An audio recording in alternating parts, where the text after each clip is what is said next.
Time for a fresh build. We have the new BetaFPV Air65-2 frame.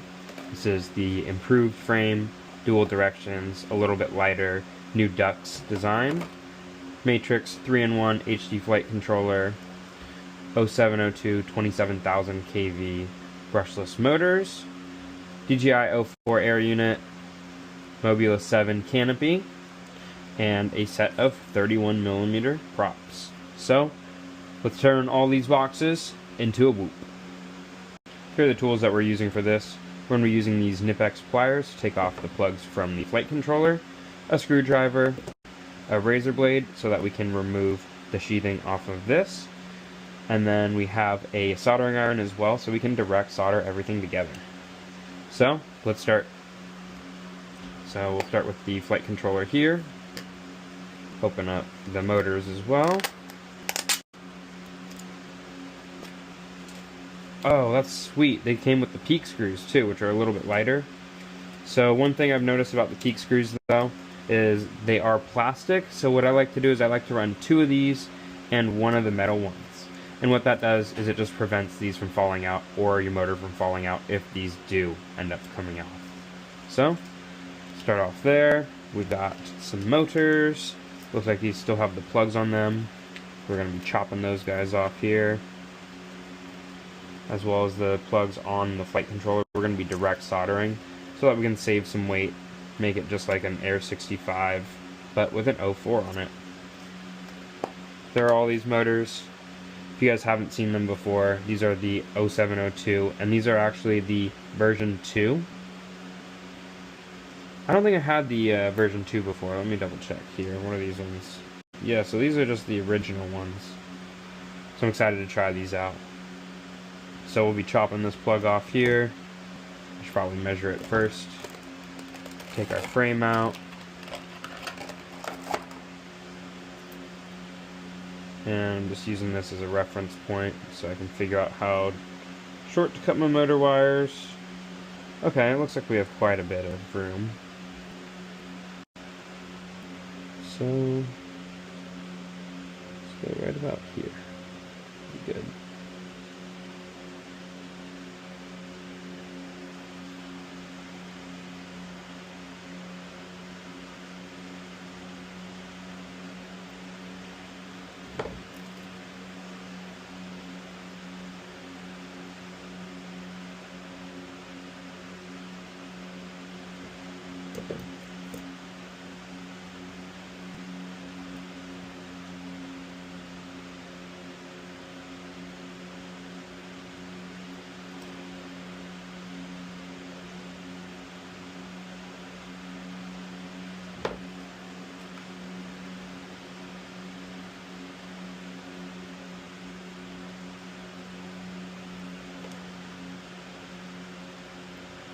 Alright, so we got all of the plugs off, a little bit of the wire as well. Go ahead by starting to pull some of the ends off of these. So you can see I just use my finger to pull the end. Now that we've got all of the wires pulled out, they're ready for tinning. Let's get this set up as well. So I like to cut the sheathing off of the dipole to save some weight, especially on a 65mm build.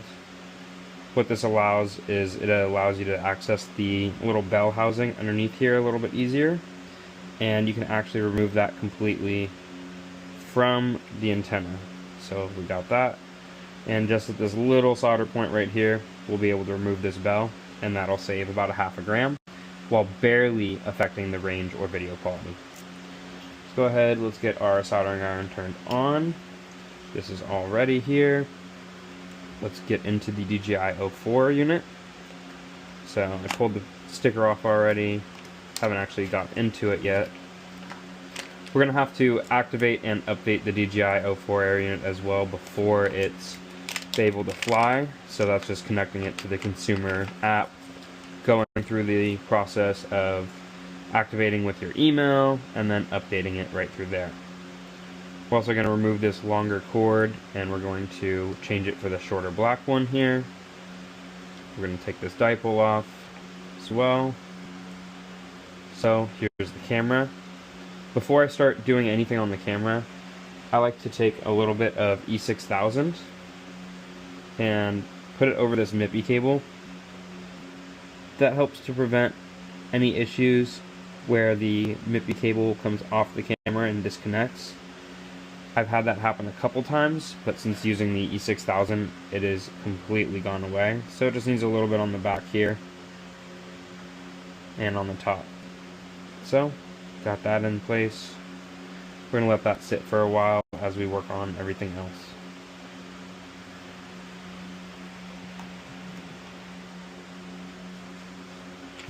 Alright, it's over here. So, let's get the flight controller out. So I should have recorded this, but of course I just got in the moment in the heat. I removed the plug off of the flight controller and direct soldered the different points for the connection for the DJI O4 Air unit. I also removed these two wires right on the sides there, as that's for the DJI remote, and I used the ELRS module that's built into the flight controller. So now that that's taken care of, we're going to go and start removing these motor plugs. I can start by just removing the plastic, and then as much as possible pulling these out or cutting them. Look like they pulled out quite easy on that one. Go to the next one here, pull the plastic off, and if you get under these, they have a little like T-shape, and right under that T-shape, if you get that, you'll be able to pull it out and have a completely open pad. So that looks pretty good there. Now we'll do this one.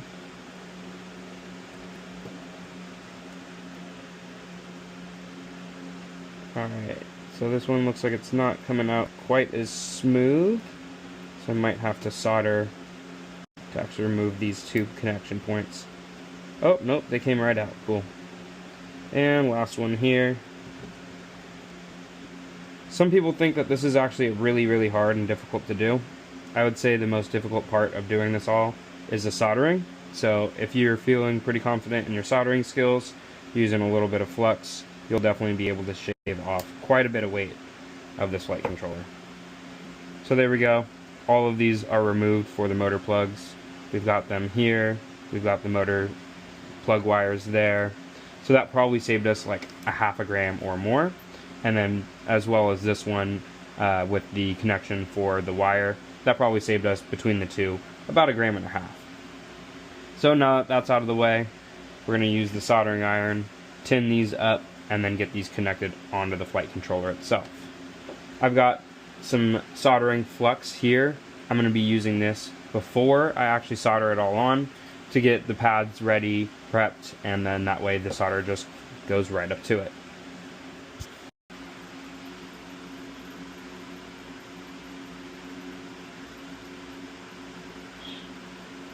Alright, so all these motor pads are all tinned up and ready to get motors on them. So I've learned that if you go straight this way, the frame sometimes interacts with the motor wires. So I'm going to actually point them up slightly.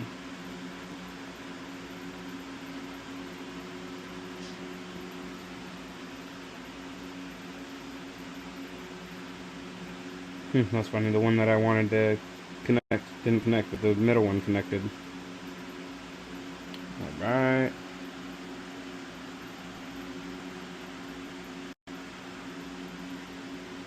And last but not least there.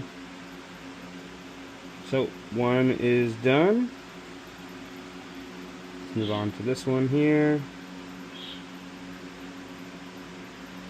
Motor wire soldered in there. Motor wire soldered in there. And this is the final one. And that one's good. This motor. That one's on. If you notice with the flux, it's like literally sucking the motor wire to it, and it makes it so much easier. Doesn't really matter what the orientation of the wires are at this point, as we can go into the Betaflight and reconfigure the motor direction. So whatever you kind of get on is totally fine. Alright, so looks like we got that one there. And the final motor. Sometimes the final one just makes you struggle a little bit, so let's see how it does for us today. I'm going to start by cleaning my tip. Putting some fresh solder on it. It ain't going to be a problem for us today, right? We got this. Cool. One. That one's close. Two. And the final one. Three. Heck yeah. Didn't even struggle on that. Now let's pull the sheathing off this. See how easy that came off. Just tap a little bit of the solder on the top and then you can pull that whole bell off. So all those pieces have been removed. Now we're left with this. All the motor wires are soldered. We're going to take a little bit of isopropyl alcohol and clean. Alrighty, so now we've got the motors all hooked up, screwed on. All the wires are soldered. Let's go ahead and prep up the O4 to get installed in the canopy. This is the Mavula 7 canopy from Happy Model. I like this canopy a lot because it's really lightweight, has these tiny little screws, and it's a 30-degree fixed angle, so it's great for kind of ripping fast. Got to remove this little piece from the O4 air unit. And it's on there. There it goes. Alright, so this just kind of slides in place. There's some little clips on the inside of this that like sort of hold it down. To be honest, they don't do a great job, so I end up throwing a bit of E6000 on the sides of the camera to keep it in place. So you can see that tab there is already kind of bent, and then this one is just holding it in place. So that's what's supposed to hold it down, is these little tiny tabs. I find that they don't really work all that well, especially after a few crashes. So just get a little bit of E6000 here. Pop it in that section. I like to just kind of fill this area in. E6000 between the camera itself and then also the canopy. So just fill that in there. Should be good to go.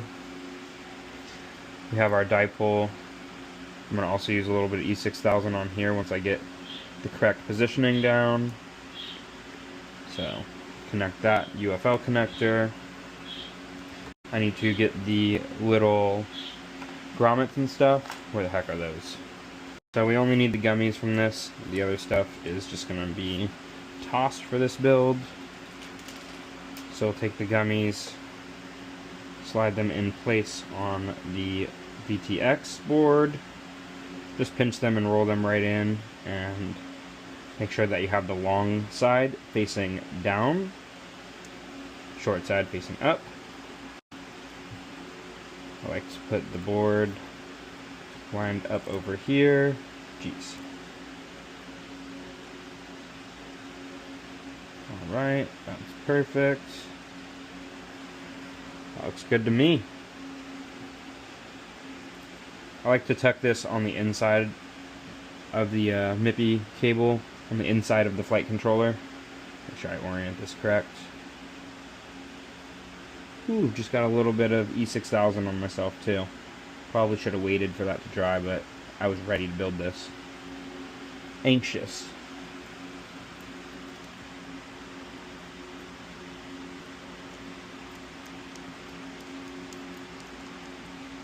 Okay, so got that through, and let's get it onto the frame.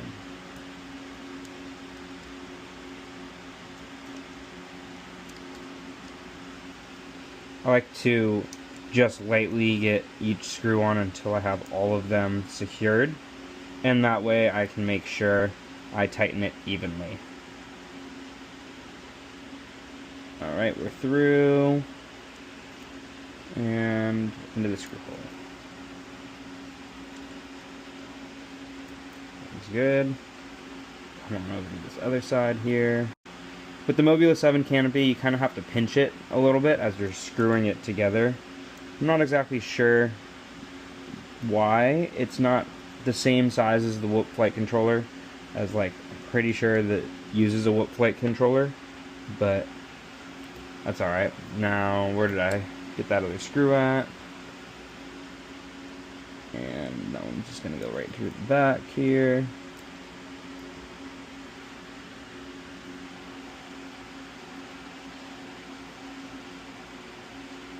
I like to kind of lift it up so that I can see the angle of the screw itself, make sure it's going into the frame and not just into the rubber. Alright, so that looks pretty good. We're going to cinch this down a little bit more. Don't over tighten it, but just enough to where you can start to see all the gummies flex and absorb any of the vibrations. That looks pretty dang good to me here. I like to run this up through the top hole. So I like to run the antenna for the VTX through the top hole here, just like that. And that's good. Alright, we're going to take a little bit more E6000, put it over the UFL connection. This just keeps the UFL down and it doesn't come off in any crashes. Just give that a nice even coat. Perfect. Alright, and it looks like it's prop time.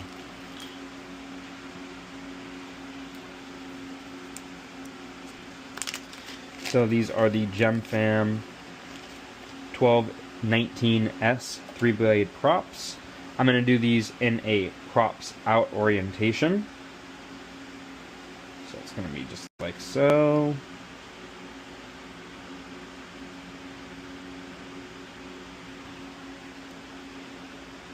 Just like so. And you want to make sure when you're putting your props on that you have them in the correct orientation. You have them facing upwards, so make sure that you can see the words from the top. Alrighty, so that looks pretty good. I like to use a flat object to push my props down, just to ensure that I'm not bending anything as they go down.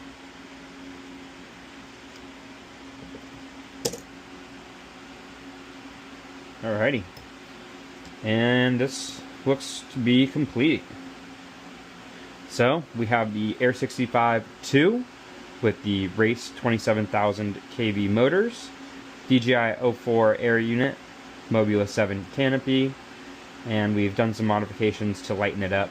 Removed the plug for the O4 down here, cut off a couple of wires, direct soldered all the motors, used peak screws, removed the bell from the dipole antenna, and this looks like it's ready to rip. What do you say? Should we check the weight on it real quick? Alright.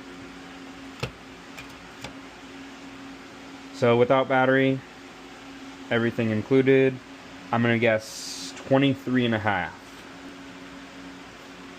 23.7. Pretty close. Alright, cool.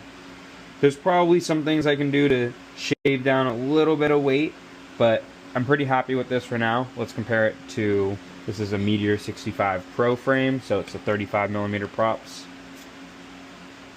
And this one weighs in at 23.65, 23.75.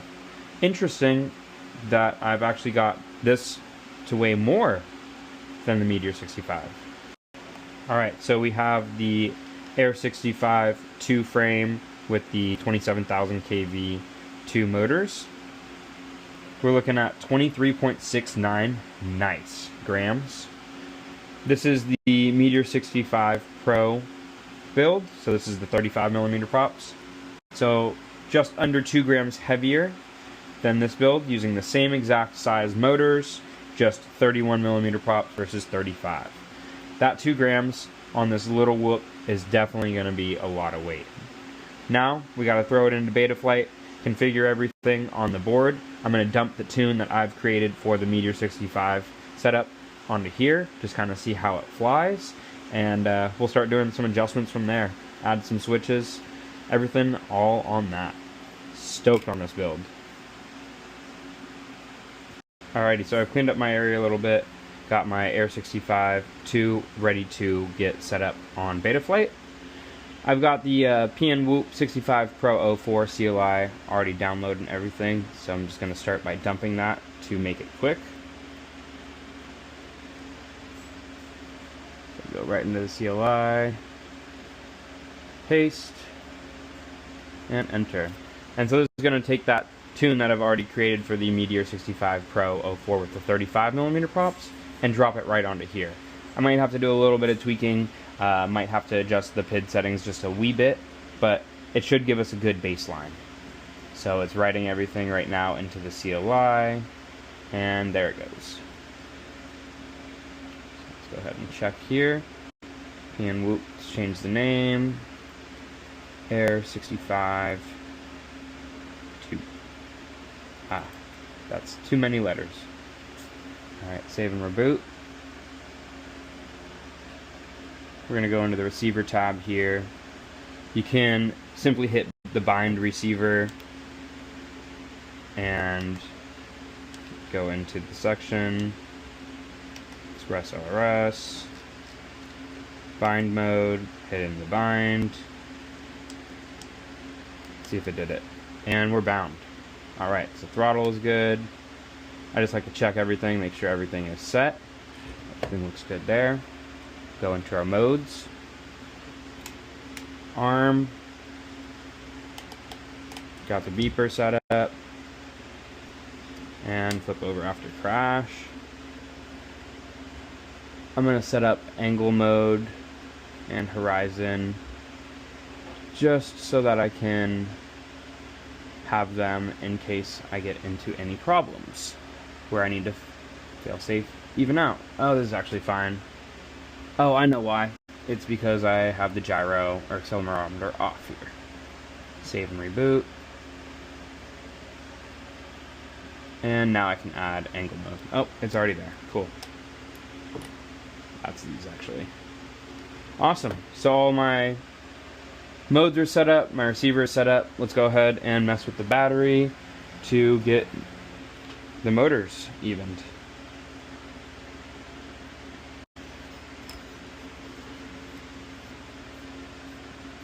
Beeper works. Alright, motor direction, understand, and individual. So, one is spinning the incorrect way, so we're going to reverse that. Or normal it, you know. 2 is spinning correctly, we're good on that. 3 is spinning backwards, so we're going to go and reverse that. Or normal it, you know. 4 is also spinning backwards, so let's just try to normal it, and normal. So that's easy peasy. Let's go and just double check, make sure this all works together. Looks good. Now let's go ahead and get the O4 updated. We're going to set up the O4 Air unit and hook it up with the DJI Consumer 2 app, or Assistant 2. So first start by powering it through the USB and then plugging a battery into it. I usually find that I have to wait about 30 seconds or so before it'll actually connect. So let's see what happens here. So far, nothing. And there it goes. So don't be alarmed if it takes a minute. Start activation, confirming my account. Activation complete. So now we just have to go back and update it to the latest firmware. Sometimes it does disconnect and you might have to either wait or unplug it all and plug it back in. We're going to start by just waiting. Make sure it's not overheating. No, seems alright, and there it is. I thought it was. Alright, so let's go ahead and unplug it. Unplug it from the computer. We'll start by plugging this one back into the computer. And then we're going to plug the battery in directly. Looked like it did it there. If you see, that stopped moving, so we should be able to go into this any second now, waiting for back end to boot up. I forgot to mention this before, but if you have a little fan, it's a good idea to just try to turn it on to get air over the O4 unit as it's sitting there, so you can ensure that it's not going to overheat while it's going through the updating process. Go ahead, plug the battery in, waiting for the back end to boot up. It's possible too, sometimes you need to close out the actual consumer app. If you have a little fan, it's a good idea to set that up and just blow it over the O4 so it doesn't overheat as you're doing this process. The update takes a few minutes, so let's go ahead, turn the fan on. Got that all plugged in. Oh, I went one too many. And let's connect it to the consumer app here.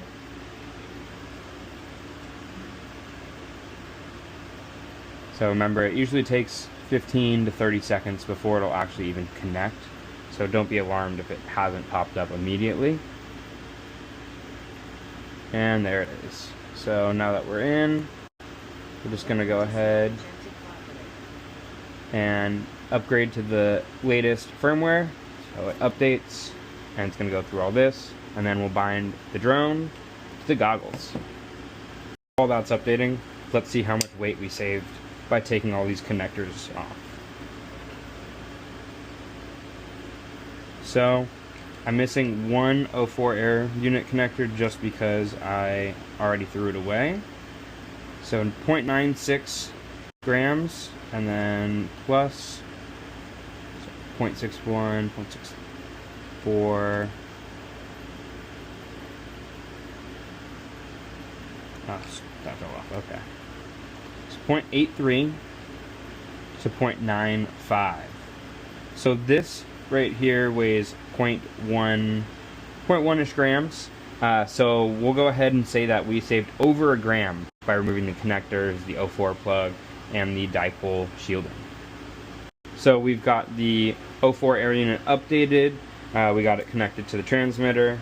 Last but not least, let's connect it to the headset.